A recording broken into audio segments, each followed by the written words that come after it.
ನೀವು ಸೋಷಿಯಲ್ ಮೀಡಿಯಾದಲ್ಲಿ ಅಪ್ಲೋಡ್ ಮಾಡಿರುವ ಮೈ ತುಂಬ ಬಟ್ಟೆ ಇರುವ ಫೋಟೋಗಳನ್ನೇ ಈ AI ತಂತ್ರಜ್ಞಾನ ಬಳಸಿ ನಿಮ್ಮ ಬೆತ್ತಲೆ ಫೋಟೋ ಆಗಿ ಪರಿವರ್ತಿಸ್ತಾರೆ. ಆ ಬಳಿಕ ಆ ಫೋಟೋಗಳನ್ನ ನಿಮ್ಗೆ ಕಳಿಸಿ ನಿಮ್ಮನ್ನ ಬ್ಲಾಕ್ ಮೇಲ್ ಮಾಡಿ ನಿಮ್ಮ ಹಣವನ್ನೆಲ್ಲ ದೋಚ್ತಾರೆ. ಇನ್ನು ಕೆಲ ಖದೀಮರು ನಿಮ್ಮ ಪ್ರಾಣಕ್ಕೆ ಕುತ್ತು ತರ್ತಿದ್ದಾರೆ. ಇನ್ನು ಫೇಸ್ಬುಕ್ನ ಬಳಕೆದಾರರ ಪಟ್ಟಿಯಲ್ಲಿ ಭಾರತಕ್ಕೆ ವಿಶ್ವದಲ್ಲೇ ಮೊದಲ ಸ್ಥಾನ ಇದೆ. ಇದರಲ್ಲಿ ಅರ್ಧ ಭಾಗ ಮಹಿಳೆಯರ ಖಾತೆಯೇ ಇದೆ. ಆದ್ದರಿಂದ ಈ ಗ್ಯಾಂಗ್ ಕಾಲೇಜಿಗೆ ಹೋಗುವ ಹೆಣ್ಣು ಮಕ್ಕಳು ಮತ್ತು IT-BTಯಲ್ಲಿ ಕೆಲಸ ಮಾಡುವ ಮಹಿಳೆಯರನ್ನೇ ಟಾರ್ಗೆಟ್ ಮಾಡಿ ಸುಲಭವಾಗಿ ದೋಚ್ತಿವೆ. ಹಾಗಾದರೆ ಇದರಿಂದ ಪಾರಾಗೋದು ಹೇಗೆ? ಮೊದಲು ನಿಮ್ಮ ಎಲ್ಲ ಸೋಷಿಯಲ್ ಮೀಡಿಯಾ ಆ್ಯಪ್ಗಳಲ್ಲಿ ಪ್ರೊಫೈಲ್ ಲಾಕ್ ಮಾಡ್ಕೊಳ್ಳಿ. ನಿಮ್ಮ ಫೇಸ್ಬುಕ್ ಮತ್ತು ಇನ್ಸ್ಟಾಗ್ರಾಮ್ ಖಾತೆಗೆ ಈ ರೀತಿ ಪ್ರೊಫೈಲ್ ಲಾಕ್ ಮಾಡಬಹುದು ನೋಡಿ.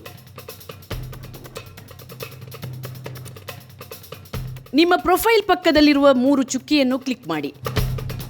ಲಾಕ್ ಯುವರ್ ಪ್ರೊಫೈಲ್ ಅನ್ನು ಕ್ಲಿಕ್ ಮಾಡಿ.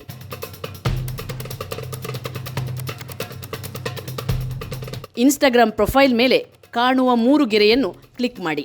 ಒಂದು ವೇಳೆ ಅಕೌಂಟ್ ಪ್ರೈವಸಿ ಪಬ್ಲಿಕ್ ಇದ್ದರೆ ಅದನ್ನು ಪ್ರೈವೇಟ್ಗೆ ಚೇಂಜ್ ಮಾಡಿಕೊಳ್ಳಿ.